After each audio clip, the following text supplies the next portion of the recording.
बिस्मिल्लाहिर्रहमानिर्रहीम। अस्सलाम वालेकुम ख़वातीन और हज़रात, मैं हूँ आपका जुनैद सलीम और आप देख रहे हैं इंसाफ डिजिटल। नाज़रीन, आज हम बात करेंगे कि इमरान खान का हुक्म ना मानने पर किस तरह अली अमीन गंडापुर इस वक्त बहुत ही बड़ी सियासी मुश्किल में नहीं बल्कि एक दलदल में फंस चुके हैं। आज दिन भर वो क्या ड्रामेबाजियाँ करते रहे। फिर हम बात करेंगे कि अलीमा ख़ान पर जिन्होंने अपनी जुर्रत और बहादुरी से अपनी क़यादत को मनवा लिया है और इस्टेब्लिशमेंट के ख़ुद साख्ता तर्जमान एक मरतबा फिर बाहर निकल आए हैं, वो क्या कह रहे हैं और क्या जिता रहे हैं, इस पर बात होगी। PTI के लिए कहा जा रहा है कि नए सबर आज़मा दौर का आगाज़ हो चुका है, इसका जिक्र करेंगे। वज़ीर क़ानून आज़म नज़ीर तारड़ साहब बिल्कुल फफे कुठन औरतों की तरह ताने देने पर उतर आए हैं। नाज़रीन, इस पर भी बात करेंगे, मगर पहले ज़िक्र हो जाए इमरान ख़ान की हुक्म अदूली को 24 घंटे नहीं गुजरे थे कि अलीमा ख़ान के अली अमीन गंडापुर से मुतालिक बयान के बाद PTI की अंदरूनी सियासत में एक कोराम बरपा हो गया। यूँ लग रहा है कि हर कोई अली अमीन गंडापुर की चालाकियों से तंग आ चुका है। अली अमीन साहब ने शायद ये समझ लिया था कि अब वो ताहयात वज़ीर आला रहेंगे, लेकिन अलीमा ख़ान के एक बयान ने अली अमीन को कटहरे में खड़ा कर लिया। और सिर्फ अली अमीन ही नहीं, खैबर पख्तूनख्वा असम्बली में बजट पास करने वाले PTI के तकरीबन तमाम MPAs ही मुँह छुपाते फिर रहे हैं। इससे नाज़रीन एक बात तो साबित हो गई है कि तहरीक इंसाफ में असल ताकत उसके कारकुन है और इन कारकुनों का ताल्लुक सिर्फ इमरान ख़ान के साथ है और वो उनके अलावा किसी की लीडरशिप मानते हैं ना किसी के ओहदे के दबाव में आते हैं। दूसरी चीज़ जो अब पूरी तरह तस्लीम कर ली गई है वो है कि इमरान ख़ान के बाद अगर किसी की बात मानी जाएगी तो वो अलीमा ख़ान है। इमरान ख़ान की इस बहन ने जिस तरह इस्तकामत दिखाई है, जिस तरह मीडिया को फेस किया है, जिस तरह बार बार गिरफ्तारी के बावजूद वो दिलेरी के साथ अपने मौक़िफ़ पे डट कर खड़ी हैं, इसे कारकुनों के ज़हन में ये बात रासिख कर दी है कि इमरान ख़ान के मामले में जो बात अलीमा ख़ान कहेगी वही हरफ़ आखिर होगी।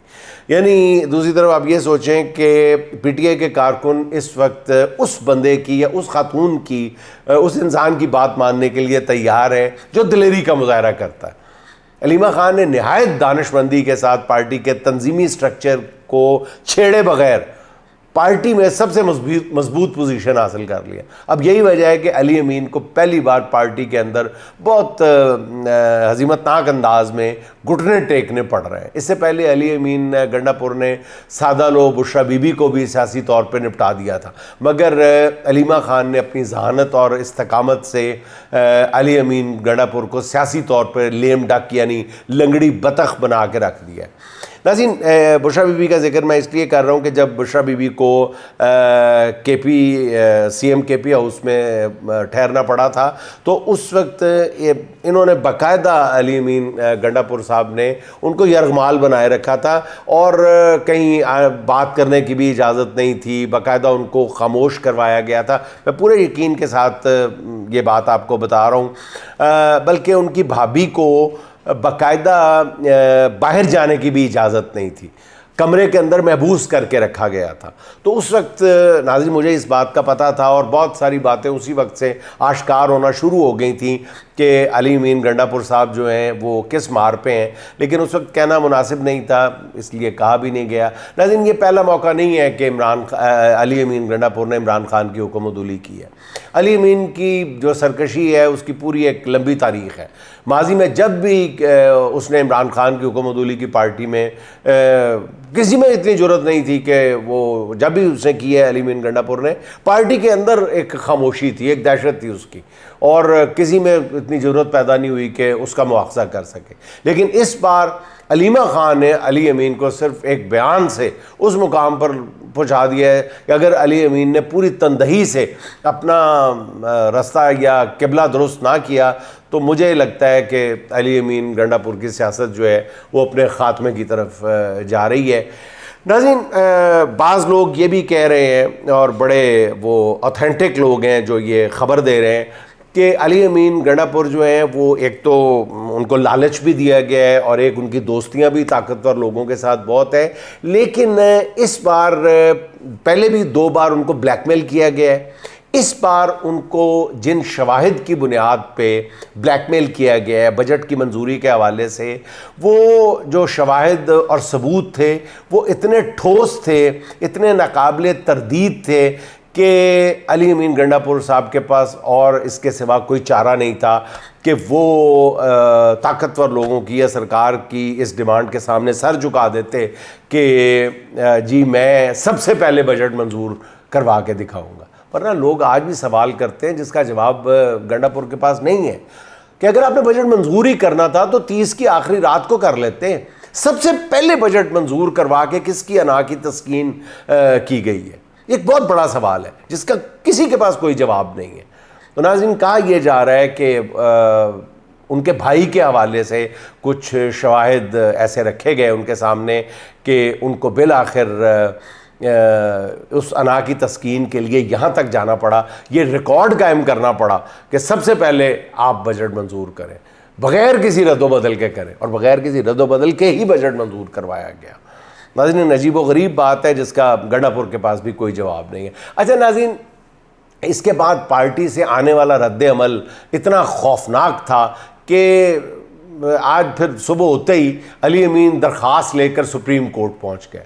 नाज़रीन, ये भी एक ड्रामा था कि उनकी सुप्रीम कोर्ट पहुंच गया कि जी मेरी इमरान खान से मुलाकात कराई जाए।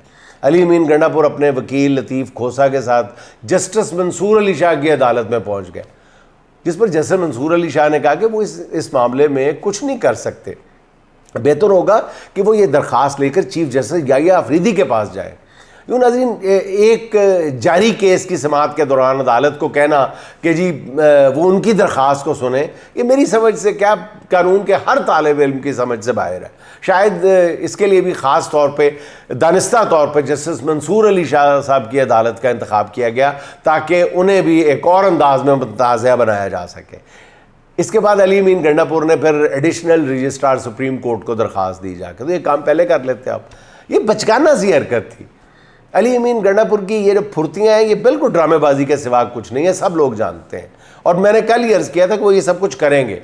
इमरान खान ने पख्तूनख्वा हुकूमत से कहा था कि सुप्रीम कोर्ट जाए, जिसके लिए ज़रूरी था कि केपी हुकूमत अपने एडवोकेट जनरल के ज़रिए पटिशन फ़ाइल करती, मगर ऐसी कोई पटिशन फ़ाइल नहीं हुई। और गंडापुर ने इमरान खान से मुलाकात पर पाबंदी के ख़िलाफ़ सुप्रीम कोर्ट से सुओ मोटो लेने की इस्तदा की। ये भी अजीब बात थी।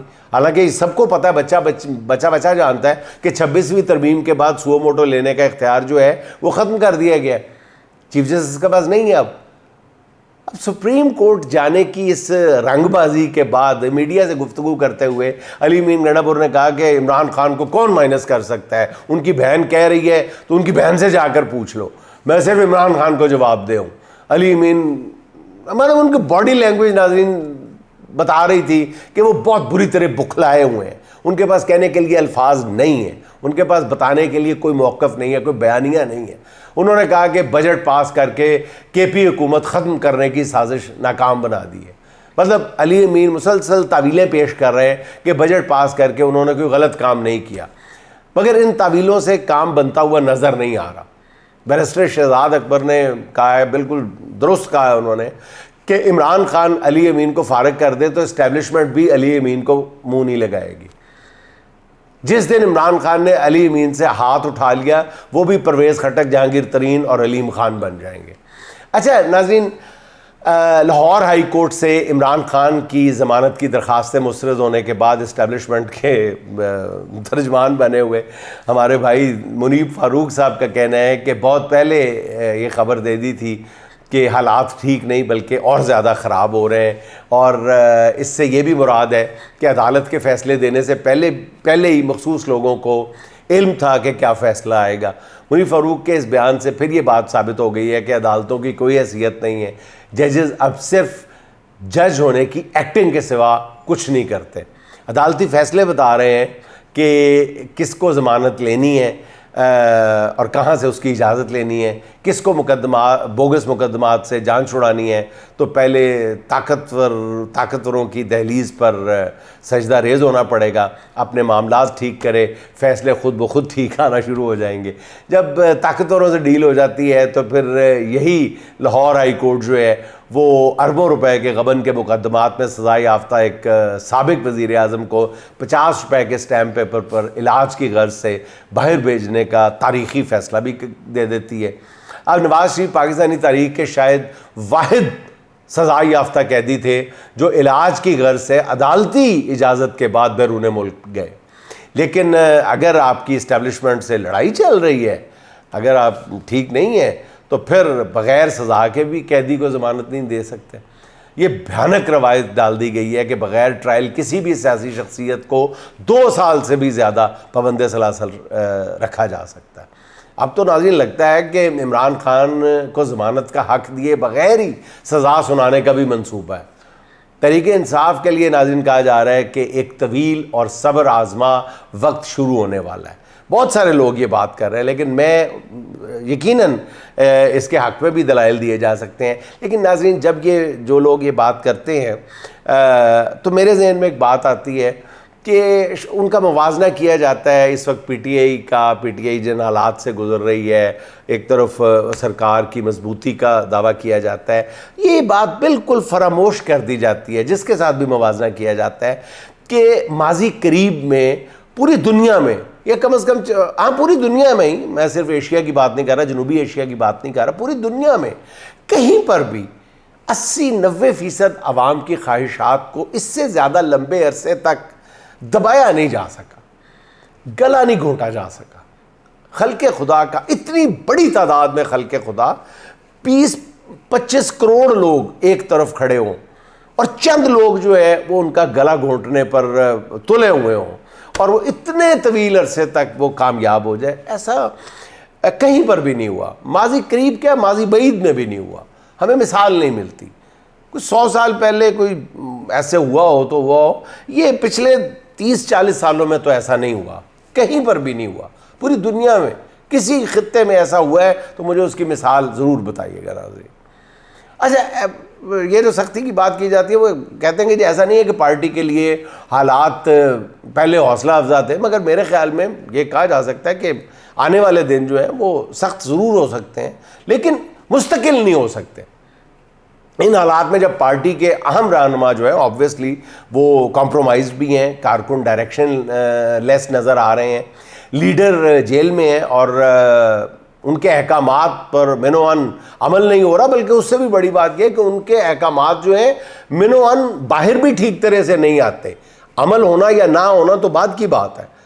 इसलिए इस सारी सूरत हाल ने जो है वो मुश्किलात और बढ़ा दी हैं, और जब अदलिया भी कॉम्प्रोमाइज़्ड हो तो फिर तो ये हालात मुश्किल हैं। लेकिन ये मुश्किल हालात जो हैं ये एक तरफ हैं, और खल्के खुदा का जो एक अम्बो है, जो एक सैलाब है, वो दूसरी तरफ है, उनके जज्बात हैं वो दूसरी तरफ है, वो उससे बहुत ऊपर है, वो मुश्किलात से, उनके पहाड़ से भी ऊपर है, बहुत ऊपर है। तो नाज़रीन, अगले चंद माह में तहरीक इंसाफ की तहरीक शुरू होने का बज़ाहिर फौरी तौर पे चंद हफ्तों के दौरान कोई इम्कान बज़ाहिर नज़र नहीं आ रहा। 1-2 रोज़ मतलब 1 रोज़ बाद मुहर्रम शुरू होने वाला है, और इस महीने में कोई एहतजाजी तहरीक चलाना तकरीबन नामुमकिन होता है। इसके बाद अगस्त का महीना आ जाएगा और उसे आज़ादी का महीना करार देकर अमली तौर पर हर सियासी सरगर्मी को रोक दिया जाता है। PTI में कोई ऐसा इस वक्त लीडर नहीं है जो इमरान खान की तरह हर मुश्किल को बलाए ताक रख कर मैदान अमल में निकल आए। यही वजह है कि इमरान खान की रिहाई के तसव्वुर से ही हुक्मरानों को थरथली चढ़ जाती है, उनमें खौफ आने लगता है। लाहौर हाई कोर्ट से ज़मानत की दरख्वास्तें मुस्तरद होने के बाद इमरान खान की फौरी रिहाई की उम्मीद भी नहीं रही। कल अलकादर ट्रस्ट में सज़ा मुअत्तली की दरख्वास्त पर समाअत है, और इत्तलाआत के मुताबिक नैब ने आज ही स्पेशल प्रोसिक्यूटर का तकर्रुर किया। कल समाअत है, आज तकर्रुर किया। कल वो तो ऑब्वियसली तैयारी के लिए 1 महीने का वक्त मांगेगा। अदालत कहेगी जी 1 महीना ज़्यादा है, हम 3 हफ्ते के लिए तहरीक दे देते हैं। तो वैसे वो साल भी मांगे तो दे देगी अदालत, वक्त मांगे सही। इमरान खान का मुखालिफ वकील अदालत से कुछ भी मांगे, ये हो नहीं सकता कि अदालत ना दे। और यूँ नाज़रीन, इस केस का मामला भी आगे बढ़ता हुआ नज़र नहीं आ रहा। इन हालात में तहरीक इंसाफ को, सीधी बात है नाज़रीन, कि ऐसी एक डायनामिक लीडरशिप की ज़रूरत है जो कारकुनों को सड़कों पर ले आए। जेल से बाहर मौजूद किसी रहनुमा में ना इस वक्त ये सलाहियत है और ना ही कोई इसका आरजुमंद नज़र आ रहा है। और मैं बड़े बोझल दिल के साथ ये बात कर रहा हूँ, मैं एक अरसे तक ये बात नहीं करता था।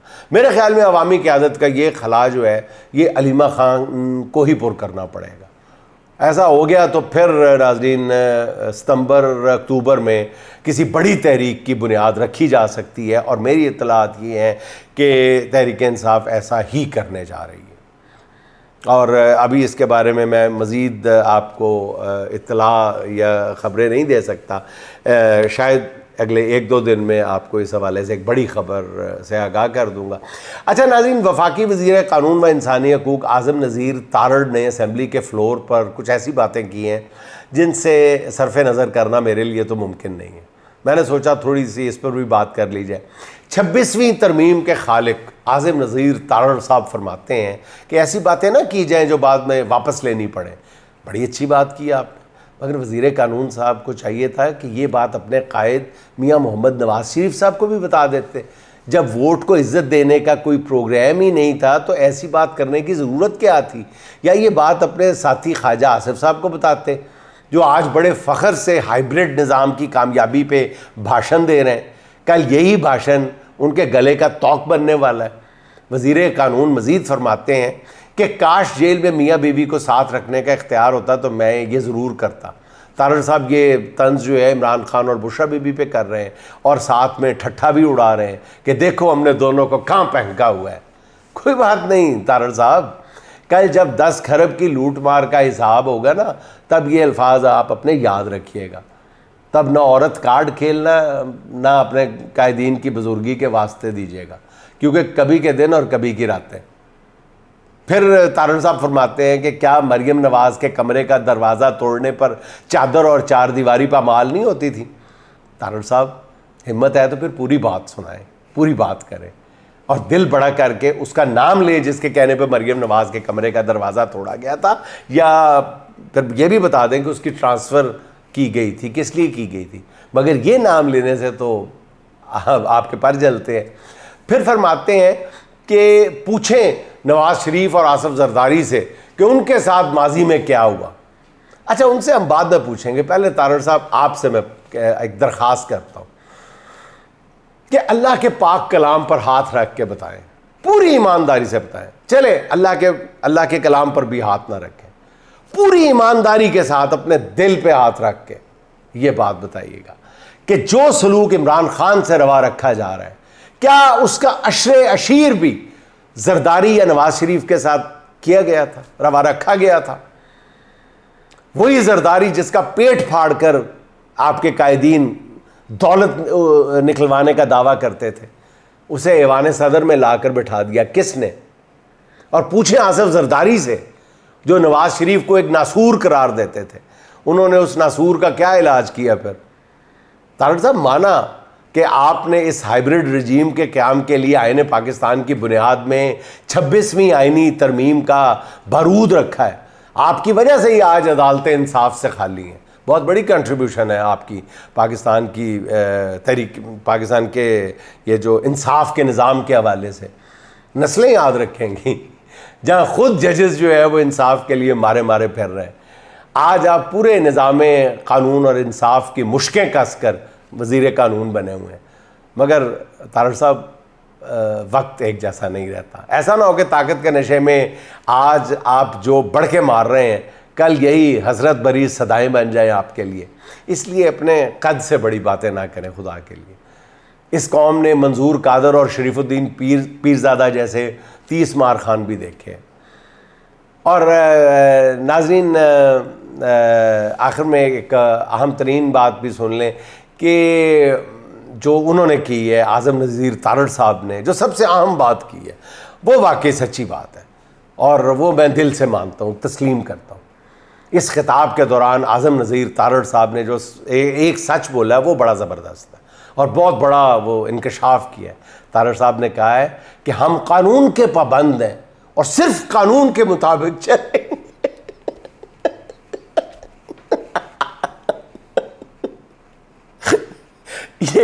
ये बिल्कुल दुरुस्त कहा है आपने तारड़ साहब, आई अप्रिशिएट, आई एडमिट, ये बिल्कुल सही कहा आपने, इस पे मैं आपसे बिल्कुल कोई बहस नहीं करूँगा। लेकिन आखिर में एक शेर आपकी खिदमत में अर्ज कर देता हूँ। मैं लौट आऊँगा शाखों पर खुशबू लेकर, मैं लौट आऊँगा शाखों पर खुशबू लेकर, पतझड़ की जद में हूँ ज़रा मौसम बदलने दो, पतझड़ की जद में हूँ ज़रा मौसम बदलने दो। नाज़रीन खुश रहें, खुश रखें। आपसे मुलाकात होगी इंशाअल्लाह अगले व्लॉग में। अल्लाह हाफ़िज़।